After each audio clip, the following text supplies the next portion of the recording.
quelque sorte. De ne pas pousser bloc à bloc, et en quelque sorte ne pas déjà écrire l'histoire en considérant que cette guerre viendrait rejouer des logiques stratégiques. I think this is a good moment for us to ask Europe, does Macron speak for all of Europe? Is Macron now the head of Europe? Is he now the most powerful leader in Europe? Because if he is, then there's some things we're going to need to change. Number one, Europe, including France specifically, has depended heavily on the United States for 70 years for their own defense. In fact, when Macron tried to play global superpower and send troops to North Africa to fight terrorists, he couldn't even get his own troops there. We had to fly them there, and we had to fly them back. He couldn't even get his own troops there. So if they're going to break off on their own and follow Macron's lead, that's going to save us a lot of money.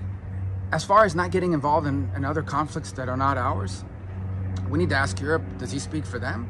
Because we're pretty heavily involved in Ukraine right now. We're spending a lot of our taxpayer money on a European war.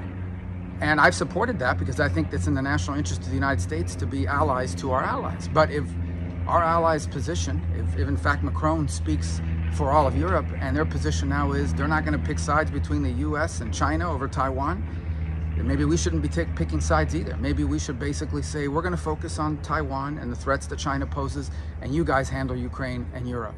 So we need to find out, does Macron speak for Macron or does Macron speak for Europe? And we need to get the answer to that pretty quickly because China is very excited about what he said. They enthusiastically support everything he said.